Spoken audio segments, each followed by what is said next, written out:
Então, dados esses exemplos, né, é possível entender um pouquinho melhor aquilo que a Leila, aquelas duas citações que a Leila coloca no texto dela, né?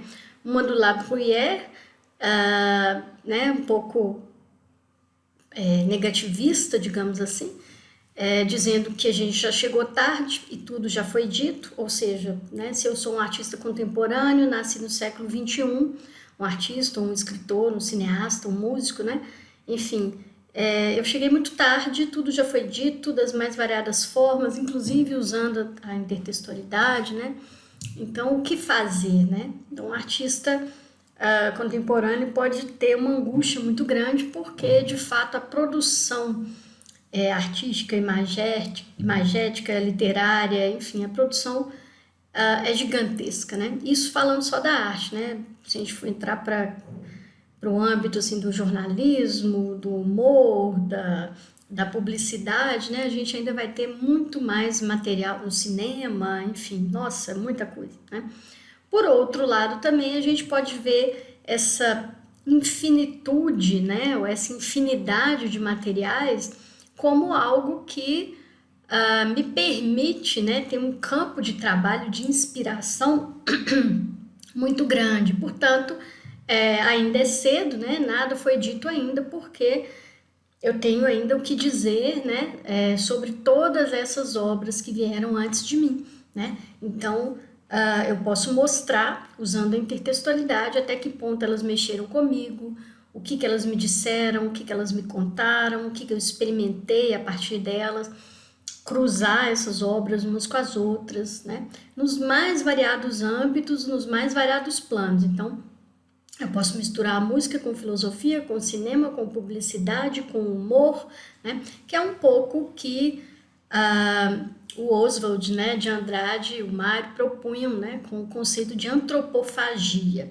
né? A antropofagia é um conceito dos modernistas brasileiros, né, que depois foi muito usada pelos próprios pós-modernistas, que defendia, ou também a antropofagia mesmo, de algumas tribos indígenas brasileiras, né, que comiam carne humana, né? Então, o antropófago é aquele que come a carne humana. Então, esse conceito de antropofagia, de comer um semelhante, né, foi utilizado pelos modernistas no sentido de comer uma obra de arte de um semelhante, ou seja, de um outro artista, para produzir a sua própria, né?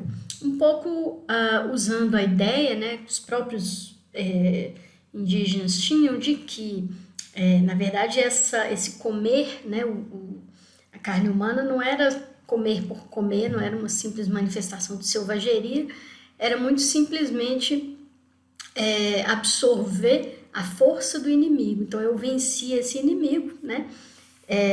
Mas eu respeito esse inimigo que eu venci, e de certa forma ao comê-lo é como se eu trouxesse para mim a força, a coragem e tudo, né, de positivo que eu estou vendo ali naquele inimigo, eu trago para mim. Então é uma forma de homenageá-lo, de respeitar aquela vida, mantendo a força daquela vida na minha própria vida. Então era um pouco isso que os antropófagos, que a cultura, né, das tribos antropófagas pregavam, né, assim, até onde se sabe, claro, a inspiração, né, cultural, antropológica, na verdade, para antropofagia, passava um pouco por essa ideia de absorver a força daquele inimigo que eu venci, né? Então, um pouco era essa ideia, e aí os modernistas brasileiros, sabendo disso, né? Claro, a partir de leituras de antropólogos e tal, de etnógrafos, né, que faziam esses estudos sobre essas tribos indígenas, eu não sei exatamente quais, né, mas enfim, não é muito difícil de vocês, quem tiver interesse, né, poder estudar sobre isso, mas o fato é que, a partir desses estudos antropológicos, né, e etnográficos dessas tribos, os modernistas brasileiros criaram o conceito de antropofagia, né, que é justamente a ideia de absorver a cultura do outro, né, lendo, ouvindo, escutando, assistindo, e usar tudo aquilo para criar a minha própria obra, né? Então, aqui no final desses slides, depois quando vocês baixarem os slides, vocês vão ver vários exemplos disso, tá? Bom, então, se a intertextualidade, né, é uma absorção e transformação de alguns textos em outros textos, e aí é claro que por texto, né, eu quero que vocês entendam qualquer tipo de manifestação cultural aí, não só um texto literário, né? Eu posso ter um texto publicitário, eu posso ter um texto de humor, eu posso ter um texto da indústria da moda, por exemplo, né? Um desfile de moda pode fazer uma homenagem, né, para determinados aspectos da cultura, do cinema, da música, né? Enfim. O Ronaldo Fraga, por exemplo, é um bom exemplo, né? Ele é um estilista que sempre faz diálogos, né, intertextuais nos desfiles dele, com vários aspectos, né, da cultura brasileira. Teve um desfile, por exemplo, que foi todo construído, né, na verdade, a partir da cultura do Rio São Francisco. Enfim, né, vários exemplos desse tipo aí, em todas as áreas, né, das artes, do conhecimento, do entretenimento, né. Então, essa multiplicidade aí permite, né, esse trânsito contínuo, mútuo, né, entre os mais variados campos, tá? Bom, como eu falei, né, a intertextualidade, o conceito é recente, né, mas a atitude, né, de misturar os textos, de fazer com que eles dialoguem, né, entre si é mais antiga, né? Mas o primeiro a teorizar, né, esse recurso textual, vamos dizer assim, foi o Mikhail Bakhtin, né, que é um russo, do formalismo russo, na verdade, e ele consegue, né, mais para o final do formalismo russo, na terceira fase do formalismo russo, ele consegue reunir, de certa forma, duas áreas teóricas bem interessantes que eram opostas, na verdade. Que de um lado tinha as teorias marxistas, né, e as teorias formalistas. As teorias marxistas faziam toda uma reflexão sobre o conteúdo, né, e as formalistas priorizavam questões formais, né, como o próprio nome já diz. E o Bakhtin consegue, de alguma maneira, unir esses dois campos. Então até a teoria dele, de certa forma, é intertextual, né? Porque faz dialogar e faz uma espécie de conjunção aí entre dois campos teóricos meio opostos, né? Que até então eram opostos e a partir dele já não foram mais tão opostos assim, né?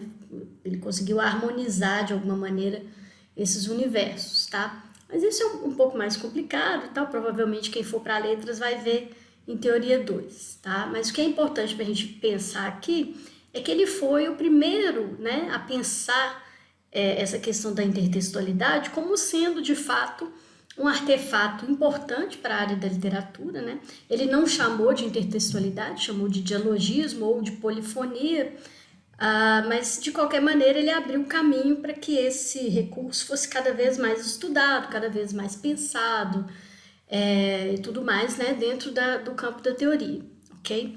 Então, por exemplo, na verdade, ele começou, ele abriu o caminho, né, a partir de um estudo que ele fez, né, sobre a poética de Dostoiévski. Então, ele analisou, né, os romances do Dostoiévski e percebeu, né, que ele tinha um caráter bem diferente dos romances de uma maneira geral, né, dos romances tradicionais. E ele chama, né, essa diferença ou essa característica única do Dostoiévski de polifonia, né? Polifonia, o próprio nome já diz, né? São vozes plurais, né? Então, ou são muitas vozes, né? Como se os romances do Dostoiévski deixassem ouvir, né? Ou abrissem espaço, né, para que o leitor ouvisse variadas vozes, né, no tecido do texto. Então, para o Bakhtin, isso era extremamente inovador, né? Não era algo simples, era uma forma totalmente nova, né, de pensamento artístico, um novo modelo artístico para o mundo, né? Tanto é que de certa forma, né, o nosso mundo pós-moderno, contemporâneo, que é saturado, né, de informações e trabalha a intertextualidade quase que obsessivamente, de fato, né, essa forma de fazer arte, de fazer literatura, ela começa, né, mais ou menos nessa época, talvez não só com Dostoiévski, né, outros artistas, outros escritores também permitiram, né, essa mudança de paradigma, vamos dizer assim. Mas o Dostoiévski, claro, foi um dos mais importantes, talvez, na construção desse novo modo, né, de ver a construção artística, né? É um modo, digamos, mais democrático, num certo sentido, tá? Acho que vocês vão entender mais daqui, né, talvez no próximo slide, daqui a um tempinho. Então, o Dostoiévski, né, na verdade, nas obras dele, não sei se vocês já leram, né, mas é muito interessante ler os romances do Dostoiévski, porque parece que cada personagem, né, ele tem, né, como a Leila descreve, um mundo espiritual autônomo, né, um mundo ideológico próprio, um mundo linguístico próprio. Então, cada um deles, né, é bem diferente do outro, eles inclusive constituem quase que tipos urbanos, né? Então, por exemplo, tem um bêbado perverso, que nunca consegue largar o vício e acaba levando toda a família à decadência. Aí tem, por exemplo, o liberal autônomo, né, que de certa forma consegue sair da pobreza com os próprios méritos, né? Então seria algo parecido com o neoliberal de hoje, né? Tem aqueles que defendem, por exemplo, a educação, são professores ou estudantes, né, preocupados com a questão social,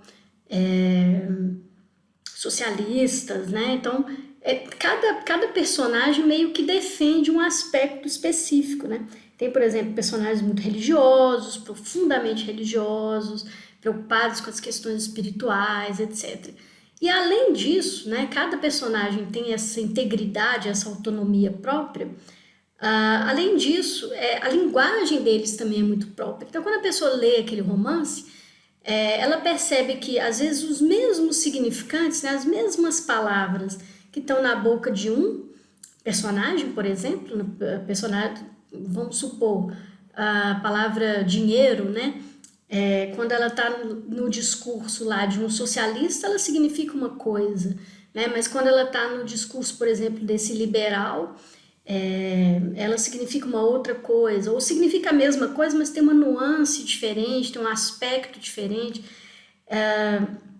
Então, de discurso para discurso, né, de personagem para personagem, de contexto social para contexto social, essas palavras elas vão se modificando, né? Então, o Bakhtin acaba percebendo que que as palavras não têm um significado estático, né? Muito pelo contrário, dependendo do discurso em que ela está, do contexto social, do uso dela, né? Ela vai ter diferentes nuances de significado, às vezes ficando até opostos, né? Significados opostos dependendo do uso, né? Um exemplo hoje, por exemplo, seria a forma como, digamos, uma comunidade machista, né? Quando ela se refere à mulher, né? Ela se refere geralmente com um tom aí um pouco de desprezo ou de benevolência, né? Enfim, variadas nuances aí. E quando uma mulher feminista, por exemplo, se apropria, né, desse conceito de mulher, ela vai colocar essa palavra com outro significado, né, de empoderamento, etc.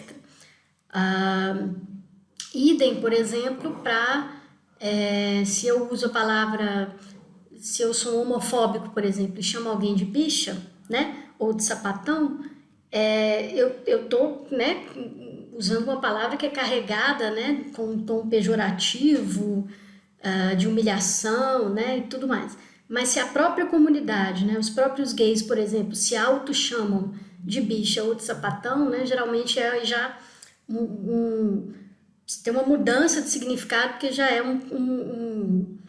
a palavra já tem, por exemplo, um teor de autoafirmação, né, de liberdade, de construção de uma positividade em torno de um conceito que é para o todo da sociedade mais negativo. Então, eles chamam-se uns aos outros, né? Bicha, vai, bicha aqui, bicha ali, sapatão, tá, tá. Então, eles usam essa palavra naturalmente um pouco para tirar, né, o peso negativo, o peso de xingamento, etc. Né? E idem para quando um racista, por exemplo, chama o preto de preto, quando o preto, por exemplo, se, né, afirma preto e afirma a sua negritude. Então aí já é uma mudança de significação para uma palavra que tem, né, um peso, né, digamos, na sociedade que é predominantemente racista. Então a palavra preto ou negro, né, tem significados predominantemente vinculados, né, ao campo do racismo, mas quando é um negro que usa para se autoafirmar, para se empoderar, para se colocar, né, de forma positiva ali no seu grupo, na sua comunidade, na sociedade de uma maneira geral, essa palavra já adquire um outro significado. Então, hoje isso para a gente é muito fácil de entender, né? Isso aí o tempo inteiro, essas mudanças de significação, né, estão percorrendo aí, né, a internet, as postagens, né, os textos no Facebook, Instagram, etc.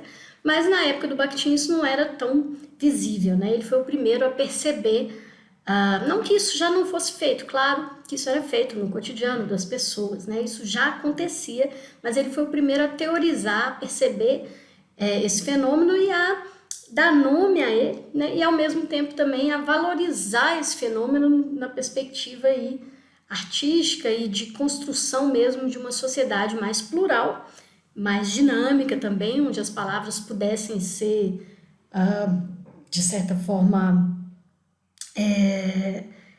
um pouco que negociadas, né? O significado das palavras passa a ser mais livremente negociado, né? E por aí vai. Então, há toda uma mudança de paradigma mesmo, que o Bakhtin acompanha, teoriza e também reforça, né, a partir do momento em que ele teoriza, ok?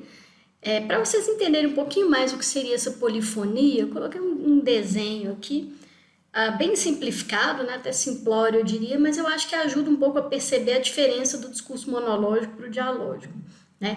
Até o momento em que aparece o Dostoiévski, né, e outros artistas também que também trabalham a polifonia ou a dialogia, né, que seria o diálogo, né, entre essas variadas vozes, o que acontecia aqui? É claro que num romance eu tenho sempre várias vozes. Então, por exemplo, digamos que num romance monológico, né, que é o que acontece, que é o mais comum até o momento em que aparece o Dostoiévski, vamos nos concentrar nele assim.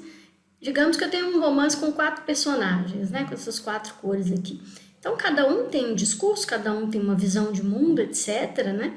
Mas mesmo que essa diversidade, ou que essa multiplicidade, ou que essa polifonia, né, que são várias vozes, essa multiplicidade de vozes apareça no romance, o que acaba acontecendo é que o sentido geral do romance leva essas vozes, reúne várias vozes, assim, digamos assim, em 5 ou 6 vozes, aí eu tenho uma voz que carrega todas as outras, geralmente é a voz do narrador, né, ou de um dos personagens, que por alguma razão pode ser mais poderoso e tal. Então esse balãozinho cinza, né, um pouco representa aí, de certa forma, a união dessas vozes múltiplas numa voz prioritária, numa voz que comanda, né, e que, portanto, faz o seu monólogo, né, ou seja, ela estabelece um sentido prioritário, um sentido superior, digamos assim, ou um sentido central, né, ou muitas vezes aquilo que a gente chama em literatura, né, assim, o sentido verdadeiro da obra, ou mais presente, ou a essência da obra, etc, etc. Então, há normalmente uma ideia de que a obra tem essa voz central, ou se não é central, uma voz principal ou uma voz superior, de qualquer maneira, uma única voz que articula todas as outras, que minimiza as diferenças, né, e as asperezas entre essas vozes para criar, de certa forma, uma significação única, né? No discurso dialógico, eu não tenho essa voz englobadora ou que reúna ou que consiga, de certa forma, conduzir as múltiplas vozes. O que eu tenho são múltiplas vozes falando, e usando discursos onde as mesmas palavras, né, são usadas em discursos às vezes opostos e completamente diferentes. Então as palavras no mesmo romance, né, tornam-se bivocais, ou seja, eu tenho às vezes cada palavra é usada em dois sentidos diferentes ou em vários sentidos diferentes, né, dependendo do número de personagens que usa essa mesma palavra e tal. Então no mesmo discurso, né, no mesmo livro, por exemplo, ou em vários livros diferentes, você vê esses conceitos, né, sendo usados das maneiras mais variadas, né? Então, por exemplo, você vê o conceito de fé, né, quando ele é usado por um determinado personagem, que é, como no caso dos irmãos Karamazov, né, que é o maior, é o último e o maior romance do Dostoiévski, né? Então, se você tem esse conceito de fé, quando ele é usado por um dos irmãos, né, que é inclusive um aspirante a padre, né? Ele está no seminário, ele está estudando para ser padre, é muito religioso, etc. Então a fé para ele significa uma coisa, mas para o irmão dele, né, que é o Ivan, que é um irmão que representa aí, por exemplo, o discurso intelectual, é um irmão que está sempre escrevendo sobre religião, sobre fé, etc e tal, mas numa perspectiva completamente diferente, porque ele é intelectual, ele é ateu, né? Ele está preocupado com a Igreja Católica enquanto uma instituição que tem o seu poder, que tem uma relação direta, por exemplo, com a autoridade, com os senhorios, com o czarismo, etc, etc. Então, há toda uma série de discussões nos mais variados aspectos, nos mais variados âmbitos, ok? Então, só para vocês entenderem um pouco o que seria essa dialogia e a monologia. Então, aqui, quem que estabeleceria nesse discurso dialógico, por exemplo, nesse romance polifônico, quem que reuniria essas vozes? Ninguém, né? Se o leitor sentir falta ou sentir muita necessidade dessa voz englobante, a tendência é que ele mesmo escolha uma dessas 4 personagens, por exemplo, para ser aquela em que ele acredita, aquela que ele gosta mais, aquela em quem ele vai acreditar, né? Ou aquela que ele vai priorizar, né, o discurso dela para usar, né, para suas próprias questões. Então, assim, ele mesmo pode fazer, né, o leitor pode fazer essa voz englobante ou essa voz que vai unificar esses discursos todos num único discurso, mas ele vai ter que fazer um esforço muito grande, porque essas vozes são todas, né? Eu até coloquei os balãozinhos, um menorzinho que o outro e tal, mas no plano da obra elas tendem a ser muito paralelas, muito assim, todas falando ao mesmo tempo, e quando você lê uma, você vê a verdade daquele universo ali, né? Você concorda de certa forma, você é levado a concordar, porque é como se você entrasse dentro do mundo daquela pessoa, mesmo que seja um mundo completamente oposto ao seu, por exemplo, um mundo de um religioso, quase um monge, né?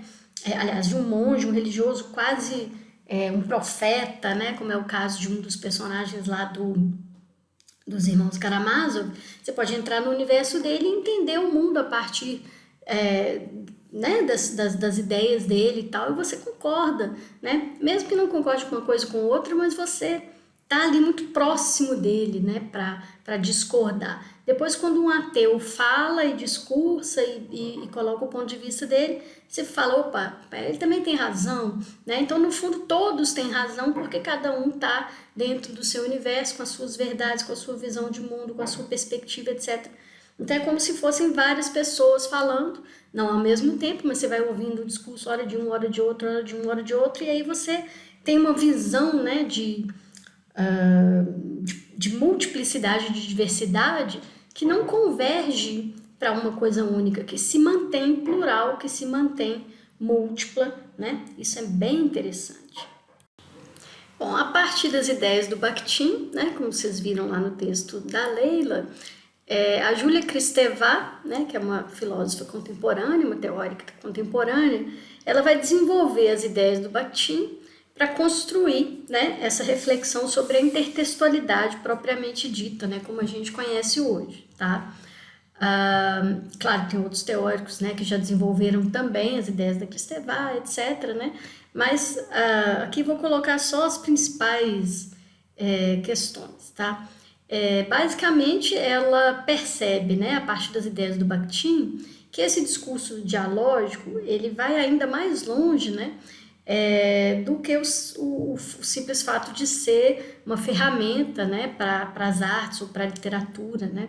Ele é mais do que uma ferramenta, né, do que um recurso linguístico, né, ou artístico. Ele é uma atitude mesmo filosófica, né, uma forma de ver o mundo que acaba, digamos, construindo toda uma forma de viver e de vivenciar a experiência contemporânea, né? Então, é um discurso muito mais afinado com a pós-modernidade. Então, a gente teria aqui duas atitudes filosóficas, né? Duas lógicas, dois modos de viver, de ser, de entender o mundo, né? Dois paradigmas, basicamente, né? Então, a gente tem de um lado o paradigma anterior, né? Ou mais clássico, digamos assim, que seria o monológico, né? Onde você tem aquela ideia, né? De que o ser tem uma unidade, de que ele é estável, que essa unidade é estável, de que ela tem uma determinada substância ou uma essência que não muda ao longo do tempo, né? Então, ideias como as de causalidade, de continuidade, né? Tem tudo a ver com a lógica aristotélica, né? Enfim, o ser, né? Das coisas, do mundo, das ideias, etc., teria aí essa unidade, portanto, um centro, né, que regula essa unidade, um centro fixo, um centro que não se modifica, que não se altera, né, ou que, se ele se altera, se ele muda, se ele se modifica, é a partir de uma lei interna, né, que prevê, de certa forma, as transgressões, as mudanças, as modificações. Normalmente, esse discurso também entende muito a ideia de evolução, né? Então, por exemplo, no plano do indivíduo, né, como se ao nascer eu já tivesse a minha identidade, o meu núcleo, né, de identidade, de personalidade, esse núcleo fosse estável, mas ainda como se fosse uma sementinha, e isso vai crescendo, melhorando e evoluindo, avançando ao longo do tempo. Então eu tenho uma mudança, uma modificação, mas mais num sentido da evolução de algo que já estava lá desde o início, né? Então, eu não tenho uma mudança radical, o que eu tenho simplesmente é um crescimento, né? Então, se no início quando a folha está nascendo, ela é pequenininha, depois ela fica grande, mas você vê que é uma identidade, né? Ou uma parecença, para usar um termo mineiro, uma parecença muito grande entre a folhinha bebê e a folha grande, né? Ou entre o bichinho, né, filhote e o bicho maior, né? Eu percebo ali uma continuidade, né, uma manutenção de alguma coisa que eu poderia chamar de essência, né? Então há uma estabilidade, né, nas coisas, no mundo e tal. Então essa é uma forma de ver o ser, a natureza, a personalidade, a vida e a própria literatura, a própria arte, etc. Uma outra forma, uma outra atitude filosófica ou lógica de ver o mundo é essa atitude dialógica que aparece na modernidade, né? Tanto é que o Dostoiévski, por exemplo, escreve no século XIX. Então, a partir do século XIX, de acordo com alguns teóricos, a partir do século XVI, né, você já tinha um pouco esse princípio, né, moderno, né, que está muito relacionado ao devir, ou seja, eu não tenho mais um ser estável, eu tenho um ser que devém, ou seja, ele vem a ser, ele está sempre em constante transformação, modificação, ele está sempre vindo a ser alguma outra coisa, né? Então, normalmente, o centro regulador dele é muito mais móvel, ele se transforma o tempo todo, né?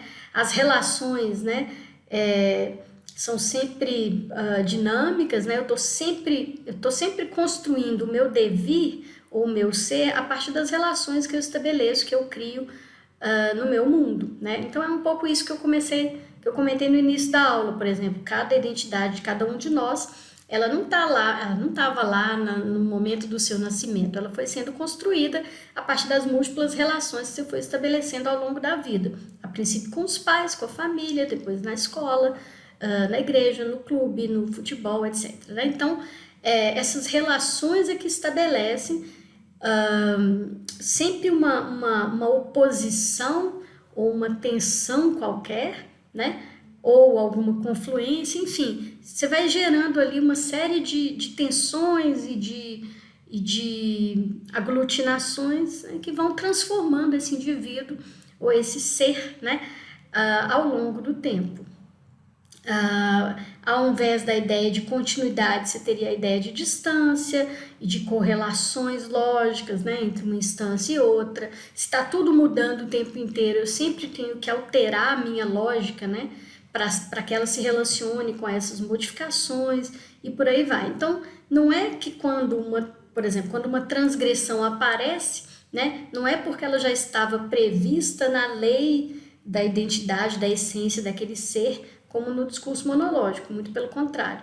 É a própria transgressão que é a lei, né, que se dá uma lei. Então, assim, é como se a própria lei fosse a de transgredir, de mudar, de se modificar, de se alterar, de se constituir, se reconstituir o tempo todo, tá? Então, para finalizar, né, um resumo, digamos, desse universo da intertextualidade, né, vale dizer que é um universo de relações, de contatos, né? Poderia até chamar de um universo amoroso, né? Mas mas a gente não pode fazer isso porque algumas relações são de confronto, são de crítica, são de tensão, são de briga mesmo. Então, eu poderia resumir um pouco essas múltiplas relações existentes, né?